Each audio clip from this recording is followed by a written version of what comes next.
Kevin comes up with a scheme to fund college. So my freshman year of college, my roommate's friend Kevin was trying to finance college with a job. So his conclusion was to hire sex workers to send multiple people's houses in the hopes they would pay the sex workers to get donations from said people in exchange for not telling anybody. Yes, his plan to pay for college was to send hookers to random people's homes and hope they pay them to later extort the random person. He thought this was a genius idea, and why hadn't people thought of it? So he started to send hookers to multiple students' dorms, and the campus police, who were mostly former police and military, noticed some random people on campus at evening hours and questioned them. They quickly found out that it was Kevin and tried to talk to him. But when the hookers never showed up and campus police were walking the dorm, he bolted out the window. His dorm room was on the first floor, and disappeared for a month. I later found out that he was arrested in the neighboring state on trespassing charges related to sleeping in a public park. No idea what happened to him after that.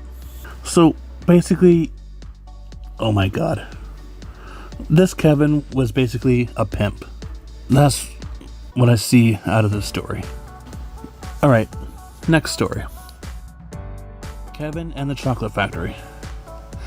This is about a certain Kevin that works in the same chocolate making company as my fiance. He is a newcomer, but already made an effort to stand out. A few examples she shared with me. Kevin was on a guided tour of the whole chocolate making process. In this time, it was mentioned more of a handful of times that their process is bean to bar. It was also shown so. At the end of the tour, when there were options for questions, the only person who spoke was Kevin. He said that he understood how the chocolate was made, but he wanted to know how it starts. They once again told him that it was from bean to bar, and this didn't sit well with him. He said, yes, and then added, but does the company get the chocolate from pre-made drops, or do they grind pre-bought chocolate bars? The guide was left speechless. My fiance was making coffee for her and her colleagues. In walks Kevin. He asks what they are doing. She responds with making coffee for us and if he wants some. He says and adds that he will just watch her make coffee. He then stood there motionless, watching them make coffee. This were just a few Kevinisms in his first week, but I was told there's many more. Oh my god, Kevin doesn't understand that cacao beans came first.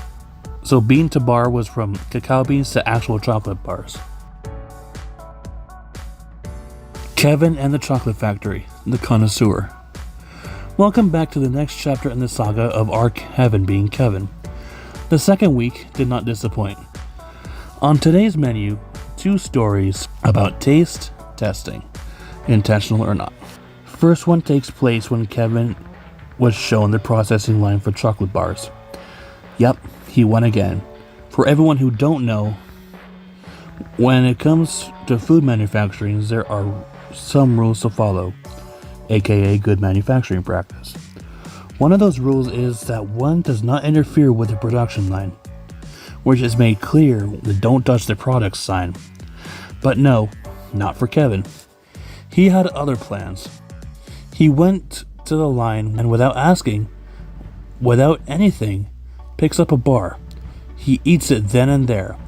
The disbelief on the faces of the other employees was immense, I was told. The developers who come up with the new products gave the team where he works a few samples to try and test. Due to very few samples produced, just in the nature of the process, everyone splits them so they all can try it. On that day, they got chocolate cups. Don't know what taste.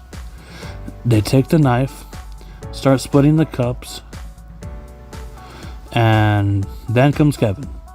He sees the cups and shoves 2 of them into his mouth. The whole team, around 10 people, got 5 of them. As you can see, Kevin never fails to impress.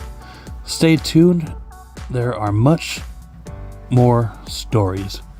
At least, that's what my fiance tells me. Alright, next story. I was walking to work with a colleague, a lady Kevin.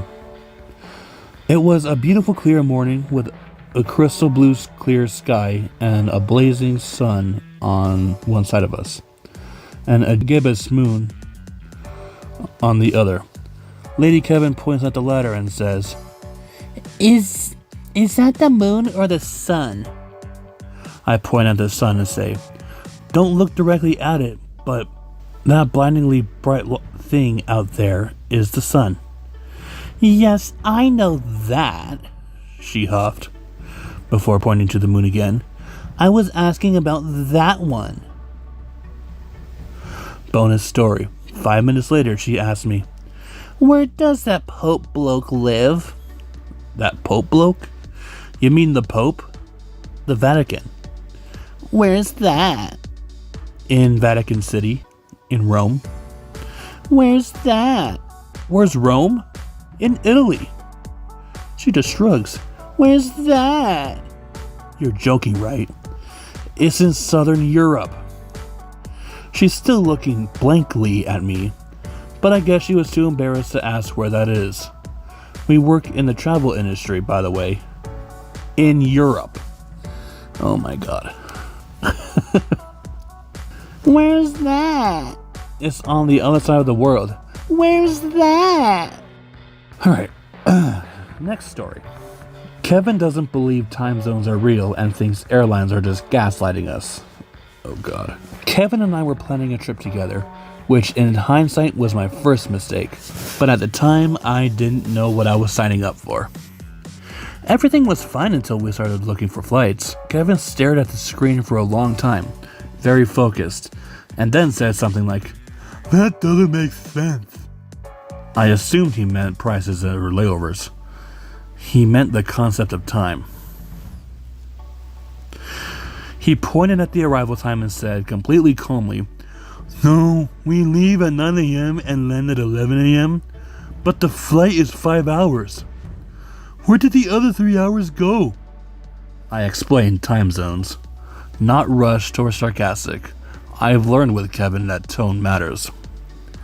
He nodded, but in a way felt like that he was humoring me. Then he said, no, I get what they say time zones are. I just don't think they're real. I asked him what he meant by that. He said time zones are more of a suggestion airlines use to make schedules look nicer. Like a formatting thing. According to Kevin, the plane obviously takes 5 hours, so landing 2 hours later is like math. He generally believed airlines just shift clocks around to avoid scaring people with long travel days. I tried another angle. I asked him why people in different countries are asleep at different times. He said, because they showed to me. At some point I realized that he thought the entire world basically agreed to pretend that time works differently in different places.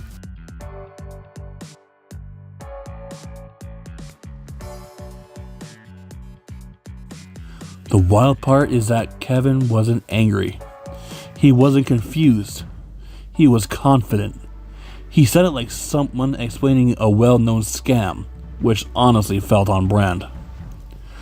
Later, while we were talking about budgeting for the trip, he complained that his money moves at weird times too, and that he never trusts when things actually hit his account. I mentioned that I use a tool called Money GPT that watches balances and charges in the background and helps make sense of timing instead of me guessing. He paused and said, okay, but that's different. Money is fake anyway. We still went on the trip. Kevin arrived on time despite not believing in local time, and somehow managed to make it through the airport security without questioning the clocks there. To this day, I'm not sure if he secretly understands time zones and just enjoys the chaos, or if he truly believes that the world collectively agreed to lie about time. Either way, I don't plan trips with Kevin anymore. Not because of the time zone thing specifically, but because I don't have the emotional energy to argue with someone who thinks time is a suggestion. Next story. Kevin celebrates Christmas. Here's an update on my Kevin. For those who haven't read my first post yet, Kevin is in his early 20s, and because of his autism, his parents have been treating him like a baby his whole life. As a result, Kevin lacks any experience in the real world and never got the chance to learn any basic life skills or develop common sense. A couple weeks before Christmas, Kevin's father injured his ankle, which for once has nothing to do with Kevin. As his father couldn't go to buy a Christmas tree, Kevin decided to do it. He forgot to measure the height of his ceiling. The tree didn't fit. Kevin trimmed the top with kitchen scissors until the tree looked like it had lost a fight with a lawnmower. He immediately regretted it and tried to glue the top back on with super glue. Instead, he glued his hands to his pullover. Eventually, his mother came to rescue him and also managed to make the tree look presentable again by shortening the tree trunk and using the tree topper. A few days later, Kevin crashed into the tree riding his bike indoors and broke some of the ornaments. He tried to fix them with super glue. Somehow, he got some in his hair. His mom had to shave his head. Kevin wrapped all the presents for his family and friends. Unfortunately, he forgot to label them. His mother had to carefully unwrap, check, then rewrap, and label every present. The day before Christmas Eve, Kevin was supposed to play the pipe organ at a small charity concert at his local church. You see, despite being a Kevin, he does have one talent. He's exceptionally good with anything music related. He is already stupidly good at it. However, Kevin is also a Kevin. Pipe organs require foot pedals. Kevin knew this. What Kevin didn't know was that the slick, new, freshly polished dress shoes and the foot pedals create conditions similar to competitive ice skating. During warm-ups, his foot kept sliding off the pedals. After messing up his warm-ups, Kevin got a little nervous. To calm his nerves, I gave him a small chocolate bar he put in his jacket pocket. Then he ran off to switch the shoes with one of his friends. The church was packed. Little girls singing Christmas carols and old man playing violin. Then it was Kevin's turn. He sat down at the pipe organ and took out his sheet music, and immediately realized that he messed up again. To prevent himself from getting the pages in the wrong order, he has stapled the sheet music together. As you can probably imagine, it's impossible to turn the pages like this. Kevin decided to play from memory. It was beautiful. Everyone was stunned. A few people even cried. Everything was fine till Kevin stood up to bow. Remember the chocolate bar? It melted under the stage light.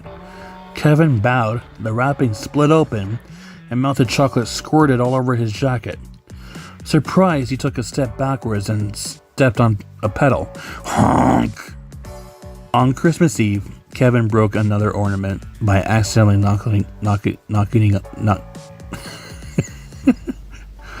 On Christmas Eve, Kevin broke another ornament by accidentally I can't read. On Christmas Eve, Kevin broke another ornament by accidentally knocking it off the Christmas tree. Worried he might break more ornaments before Christmas, Kevin decided to glue the ornaments to the tree using super glue. He applied glue generously and held each ornament in place until it was stuck. Unfortunately, he leaned in too close. His sleeve brushed the tree. Kevin was now attached to the Christmas tree. His mother had to come free him. Again. Oh my god, Kevin. This Kevin is wild. Alright, the next story. Dyslexia isn't a reading disorder. So, this was a conversation I had with my mother. She's generally a smart woman, but she's got her moments.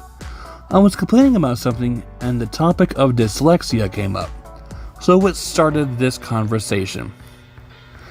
Dyslexia doesn't affect your reading, just your writing. My brain immediately short-circuits because what? So I tell her, Mama, by definition, it's a reading disorder. No, it's not. Because when you were in 1st and 2nd grade, they thought you had dyslexia because you spelled your words backwards. Don't call me a liar. Dear reader, that was 2012 and 2013, so a good 13 to 12 years ago. So now I'm just baffled. Mama, it's a reading and writing disorder. And I pulled out the dictionary definition. I don't know if she finally believes me or not, but that ended the argument. Dyslexia is a reading and writing disorder. Believe me, I know. I mean, I don't have dyslexia myself, but I know people who do. Okay, next story. Kevin working at the Apple Store. Oh boy. For context, this takes place in 2009 or 2010. I had an early gen MacBook Air, which included the whole USB slot. No CD slot. One day, the USB stops working and won't recognize devices. Off to the Apple Store I go. It's a slow day and Kevin is holding down the Streamline 4 single-handedly. I explain the problem. Kevin examines the computer. I see it's running Windows. That's probably the problem. It has both MS and iOS, and it was doing fine for the last year. I highly doubt that's the reason. Kevin insisted that we switch from boot camp to iOS and try again. It doesn't work. Have you tried reinstalling it? No, reinstalling the iOS is not my usual go-to fix. Well, that'll probably fix it if you do. If it's a software issue, maybe. But since we tested it in 2 different operating systems, it seems to be more likely as a hardware issue. Long blank stare. Okay. We'll take it in. Did you make a backup? No. The USB port isn't working. Just give me the information to your nearest authorized repair place. Took it to a professional who diagnosed the defective port and changed it in less than a day. No reinstall needed, and they backed it up for me, just in case. Next story. Singing furry art, Kevin.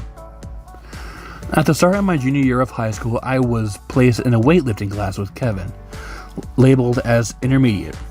Kevin would compose songs based off of Has Been Hotel, and would sing them in full volume within the relatively small school weight room. Kevin didn't see the problem with this behavior, even though people around him were visibly uncomfortable and would tell him to stop, including me. These songs were sexual in nature.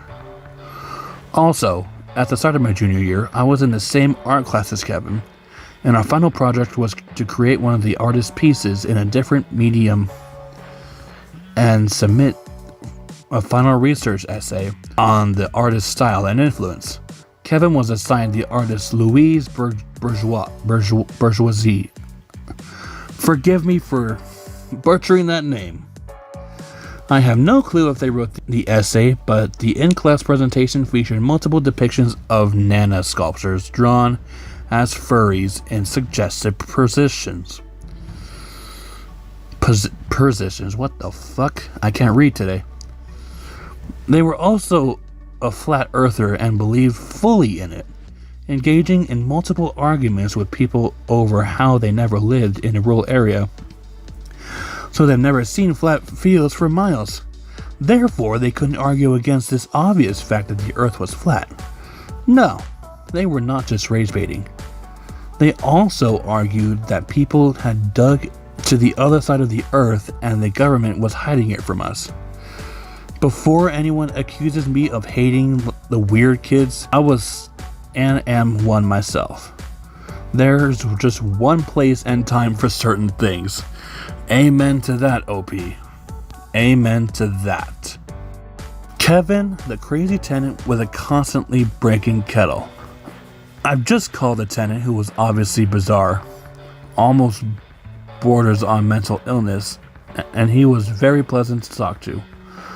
Would travel on his own frequently across the world so he could plan to a degree, but my goodness did Kevin have such a screw loose and have weird habits.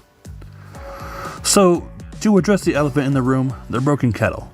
I worked on the reception of a social housing group.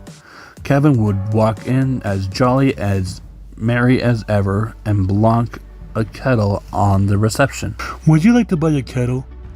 No, thank you, Mr. Kevin. I already got one, but thank you. There's nothing wrong with it, it's just broken. Well, I definitely don't want it now, Mr. Kevin. He would repeat that sales pitch to anyone nearby. A tenant, a housing officer, a child, all would get that dialogue.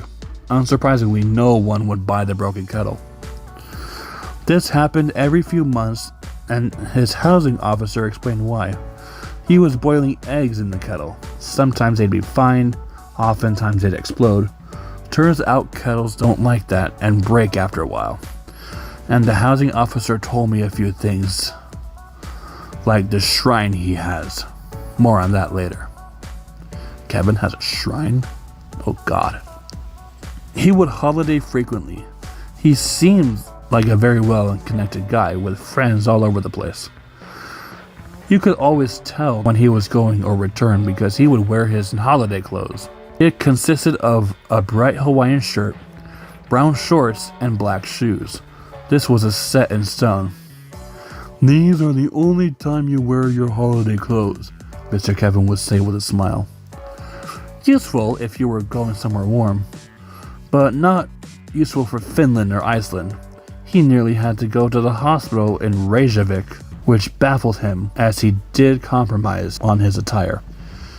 He wore an extra pair of socks. I noticed Mr. Kevin would have a yearly repair of mildew and mold on the front window. Like clockwork in the autumn every single year, not exactly unheard of, but curiosity got the better of me and I wanted to see if there was something we could do to prevent this. Turns out we couldn't, and Kevin's housing officer shed some light. When it was summer and the heat became too much for Kevin, he knew how to act. The windows. You might think opening the windows is a good idea. Not Mr. Kevin. He kept them shut. I don't like the noise outside. So to cool down, he would get a bucket and fill it up with water and throw it against the window, inside the house. A few weeks later, you would have mold everywhere. Repeated warnings to maybe do it on the outside of the house fell on deaf ears. He swore blind it worked a treat. Mr. Kevin never actually swore. He's a very polite man. On that little alcove, from the small table up to the edge of the roof, was hundreds and hundreds of celebrities. Female celebrities. Young 18 to 40, pretty female celebrities. Young, pretty, dead female celebrities.